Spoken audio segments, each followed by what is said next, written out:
Rather than going into a lot of introductory stuff, I'm going to give you a little taste of what I do and how I do it and why it so brutally kicks ass.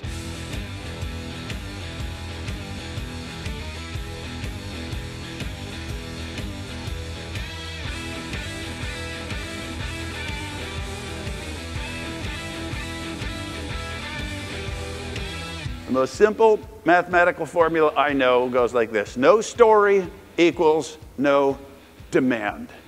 The single greatest, in my mind, marketing slogan that's ever been created since marketing was invented. What happens in Vegas stays in Vegas. It is awesomely brilliant. It mentions the product twice in the tagline. Go ahead and try to come up with another one that does that. It's a catchphrase. When you hear that, an image forms in your mind. We all attach imagery when we hear that. And for most of us, the imagery that we attach to what happens in Vegas stays in Vegas is something filthy. Which is awesome, because that's right where they want you to go. There's not a single person in this room that went to Las Vegas because they saw an ad for it. Or they Googled, vacation destinations, and Las Vegas came up and said, well, gee, let's give that a try. You went to Vegas because you've heard about it all your life. If what happens in Vegas stays in Vegas, there is no Vegas. Well, right now, the people that you served last week, customer, client, potential client, the boss, the CEO, the chairman of the board, the people that you depend on for your livelihood are talking about you. No human being in the history of the world ever told somebody else a story about a time when his or her expectations were met. Why? It would be the most boring story ever told. Every industry in the world looks exactly like what's happening with flat screens. And as you enter that environment, you see a wall that's completely covered with virtually identical products. Everything looks exactly the same, because you know what? You're not an expert on consumer electronics. And as you stand there looking at this big wall of look-alike stuff, you're waiting and hoping for something to reach out and grab you, something that's going to grab your attention that looks dramatically different than everything else that's up there on the wall.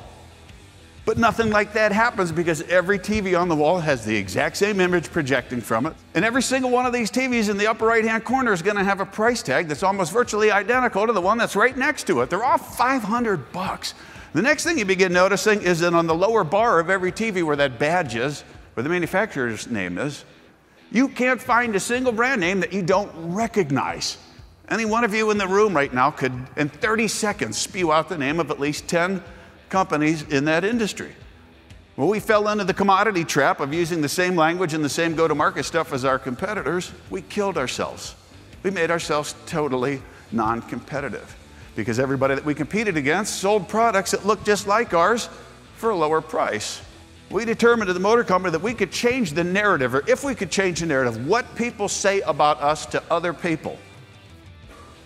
They would have the potential, because we had lots of loyal customers out there in the marketplace that still loved us. They would have the potential to attract more people to our brand. So if we could figure out a way to harness them, make them into brand builders, make them into passionate storytellers for us, we could come to stand for something in the market that would transcend just the physical hardware that was being sold. There'd be stories told about us.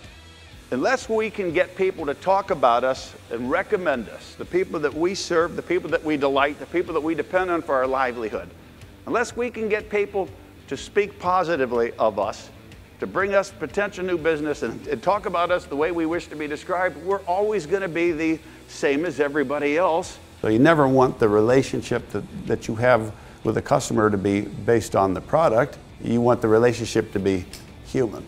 We want to do business with you. We want to do business with folks that we like. So we lead with that, and let emotion trump logic, as it always does. See, when somebody's describing your business, what are they saying? When they're talking about you, what are they saying? What do you want them to say, and what are you willing to do to get them to say it? It's a human business. Legacy we want to leave behind us.